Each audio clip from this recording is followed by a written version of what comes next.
Welcome back to the Can-Am Garage, guys. As you can see, I've been wasting my time. We'll go with wasting my time working on the Mack Superliner tow truck that I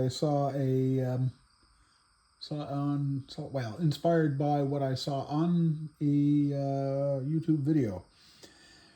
Anyway, it's getting interesting to try and patch everything together, if you will. That, of course, is from the Revell Kenworth W900. It's actually Revell Germany tooling, or what would have been back in the day, because it is that old now. That's cool. I believe it's supposed to be about a 30-ton. The inspiration was a 50-ton. It's close enough in my book. I could probably beef it up to make it look like it's a bigger wrecker, but this works for my purposes. The chassis, wheel, everything else is from the Italeri, or I should say AMT, excuse me. AMT Mack Superliner. Yeah, there's no badges. They're available from the aftermarket. We're definitely going to get some of those. The original concept was to have the sleeper from the Superliner on it because, well, it would have made less work, but yet more work. And now here I am. No, you're right. I consulted with my friend Robert Marcel, and Robert said, no, too long for me.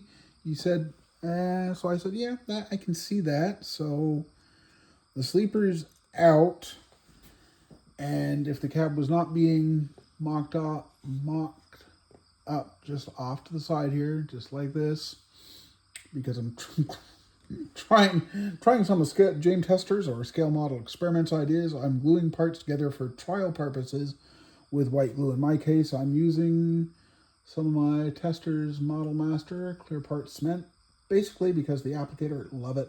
I think I have some more of this. Not very much. Don't know what I'll do afterwards. I guess I'll have to use other stuff, but it's other stuff. Anyway, the cab fits in between here and the rear cab mount. The stacks take up a little bit more space, so there's definitely, let's see if we can't back the truck up. There's definitely a little bit of space that needs to go because that's the cab mount there. It's a foot and a half in scale. Wish I didn't, but I guess I'm going to have to because a foot and a half, even a 2 foot wide toolbox on the truck, even if it was that, which it isn't, that's not going to work. Just the spacing is all wrong. The next challenge is one of, actually dual. As you can see here, this is the kit fuel tanks. 2 pieces, nice seams, etc. Yeah, well, that can all be worked with. Honestly, what gets me though is if I get the angle just right here, you can see daylight underneath the tank mount, and that bothers me.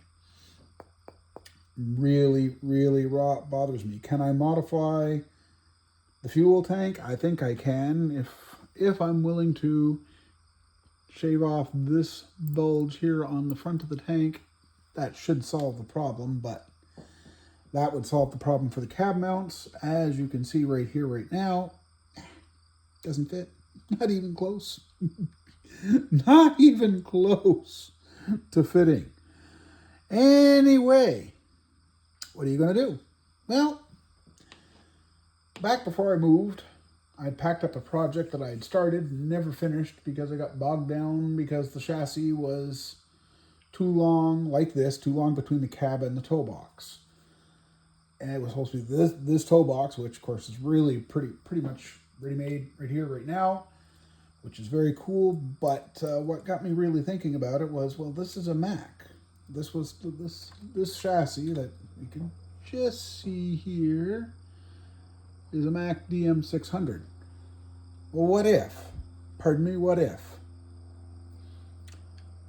I was to transplant the fuel tanks and sand off as much of the raised diamond plate as I can so I can rewrap it with something else or some other company's diamond plate? Sounds like a good idea, but is it worth the effort to me? I don't know. I really don't know. I'm sort of stuck with this. I don't know what to do yet. Something's going to have to work out. I mean, somebody could say, well, that's shorter. You're right. And the thing is, it fits. The wrecker body, the suit, the cab, and hood should fill the cab The cab will fit. The hood is a little bit too long, I believe, but hey, that's DM600 with a fiberglass hood versus a Mack Superliner. Also with a fiberglass hood, there's a difference between a dedicated work truck and what's supposed to be a highway truck. Yeah, so basically I can swap. And then there's always the proper rear suspension that's on this one. This has Mack Camelback, which would make for one hard-riding truck, at least according to my friend Robert, but it would also make a very strong truck for any sort of towing. Versus this one, which would be a nice driving truck. Still going to pull plenty hard as a tow truck, but not quite as hard, I don't think, as this. But then it becomes a question, what does my driver think? And the driver doesn't really matter because there's no real driver. So what do you do? I'm open to suggestions. Another idea that I have is I'd found these tubes sometime back, figuring I was going to use them as a fuel tank for something. And especially now with the advent of Revell Chrome in a spray can, which I've got, I honestly think that I could probably make end caps that would solve the problem. Is it the right length? Well, look at this. It's virtually the same length as the square tank. Then I'd have to cut down the steps that come in the Superliner kit so our driver could get up there, because, well, the ride comfort may or may not matter. The driver being able to get in does matter. Yeah, so sort of stuck at the moment. Really don't know what I'm going to do. Don't know how I'm going to solve A, B, C, but something's going to have to give. And just to show you that this does work, unfortunately it would also mean giving up those beautiful Alcoa wheels, because the tires from the Illyria kit do not fit onto, they just don't fit onto the AMT wheels. They're way too big. The wheels are too small on the AMT truck to fit the modern Illyria wheels. Oh, there. We go straight down on the body. Perfect fit. Let's see if I can make it fit. And even then, the tanks still need to be modified, don't they? And the hood is, well, pinned on, but not pinned on. I'd show you, but, well, tell you what I did.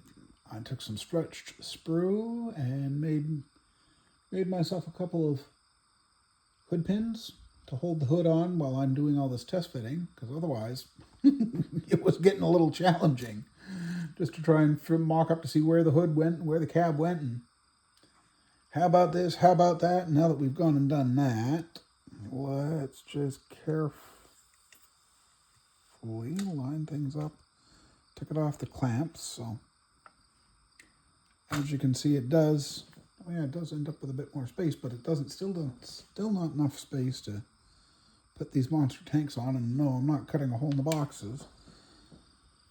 Yeah, boy. It almost looks like these tanks should be the other way around, but I can't change that. I can get rid of the tread plate. That's interesting one. Boy. Okay. Anyway, I think I'm just going to let you go. I'll continue pondering things, working on things. Oh, yes, the other solution. I said there's going to be the Mack parts, the Mack photo etch, which is available from ST Supply. Can't think of the proper name. They're here in Canada, in Ontario, which is good. They also offer a day cab resin conversion. Well, using the filler from the Revell Kenworth and the back of the Superliner cab, sort of working on making my own. Once I get everything worked out the right way, that's nice. And it's not so nice there. Anyway, it's coming. Slow work. I don't mind. At least the weather's decent. So we'll go from there. We're going to call it for now. Thanks for watching. We'll catch you next time here in the Can-Am Garage.